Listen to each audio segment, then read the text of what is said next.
Konnichiwa, y'all, and welcome to the 10 at 10 for February 6th of 2024. I'm Matt. I think we got a good one for you today. Y'all, I'm Tim. We're the brothers, the small family mail order business of MrMaple.com. We ship Japanese maples directly to your door, and we do over 1,000 varieties.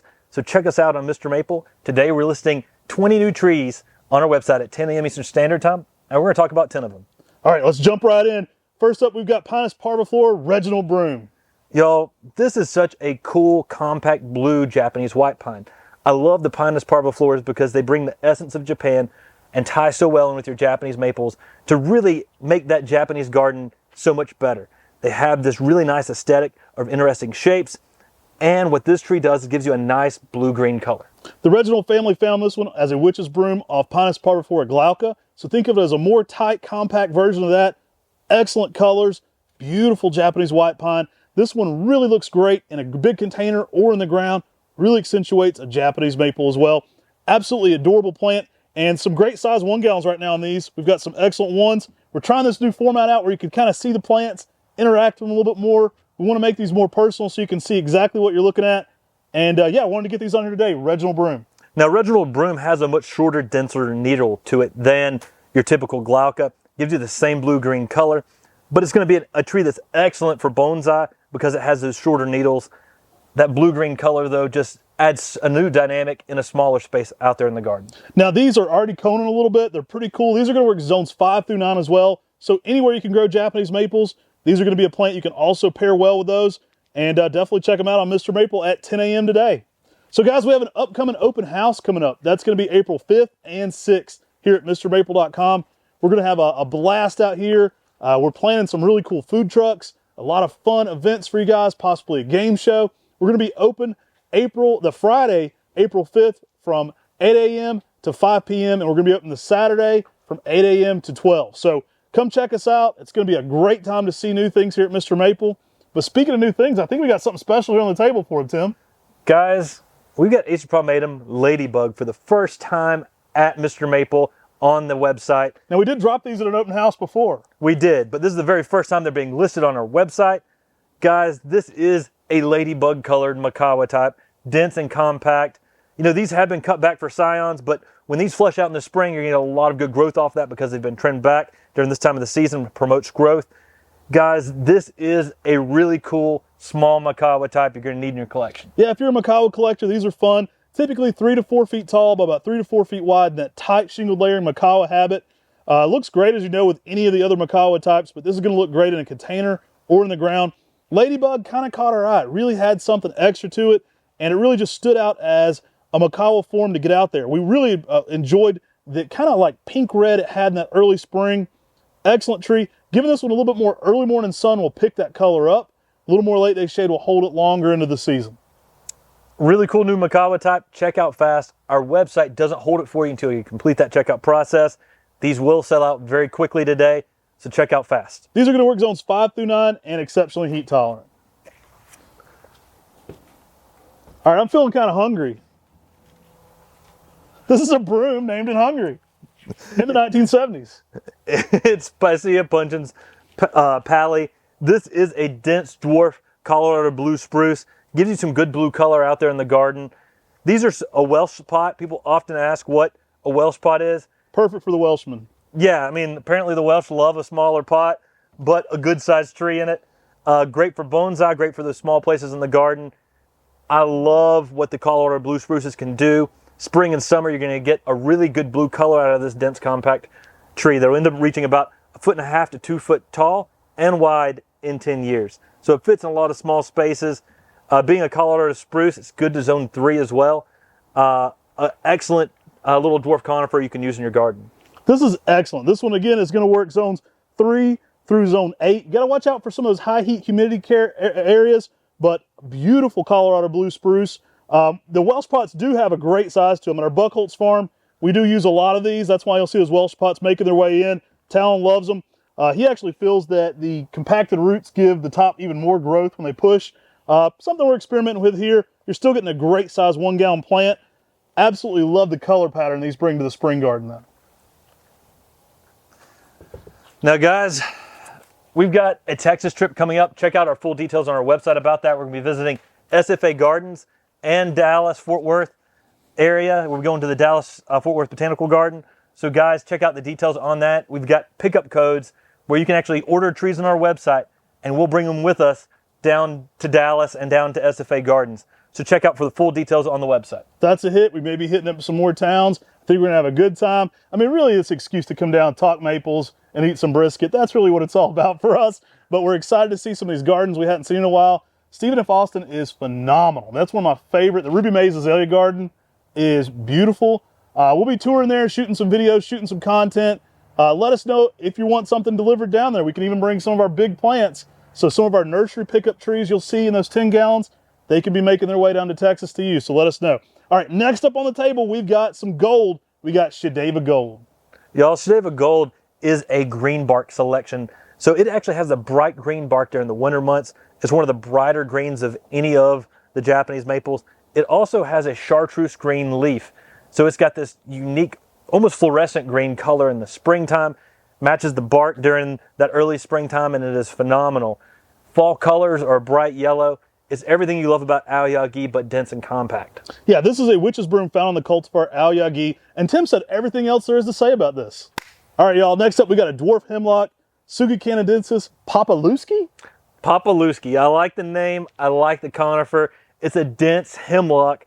It's one of the densest hemlocks, and Talon Buchholz says it is one of the cutest of the small conifers. It's a cute conifer. I walk out to my plants every day and tell them how good looking they are. That is a good looking plant. You're very cute today.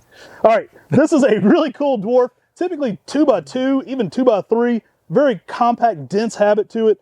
Absolutely outstanding. Now this is very deer and animal resistant. It's also extremely verticillium wilt resistant. So if you have an area where you know you have a lot of verticillium wilt in the ground, Tsuga canadensis is resistant to that. Now, this being a small dwarf hemlock, you're going to give it some sun, but protection from the hot afternoon sun. If you're growing a hemlock out there, the dwarf hemlock will do fantastic. Make sure it's got good drainage. Make sure it's watered consistently and evenly, and it's going to be a tree that will thrive out there for you. Excellent for those fairy gardens, those miniature railroad gardens. It's a fun evergreen to use in those small places. And like Talon Buchholz said, it's pretty cute.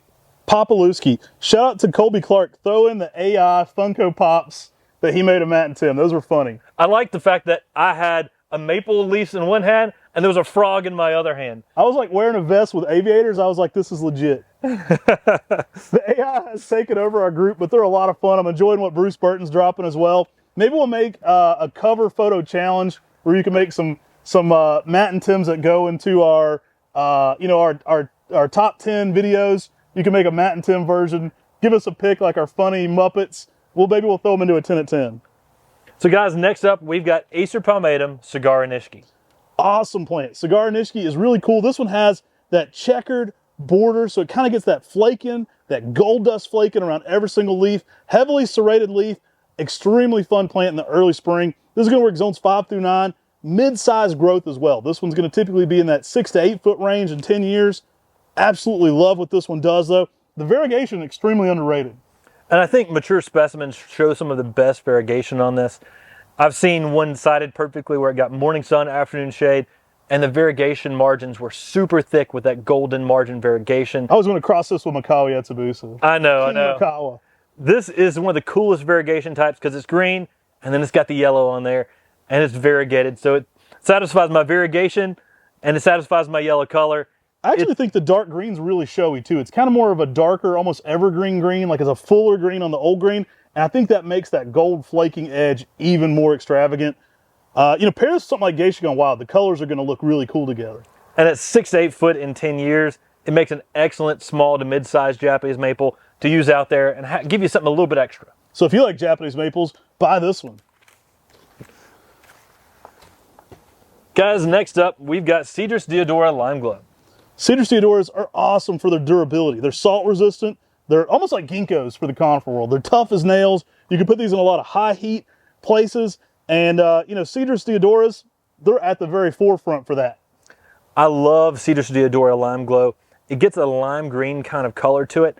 And that green during the spring and the summer is fantastic.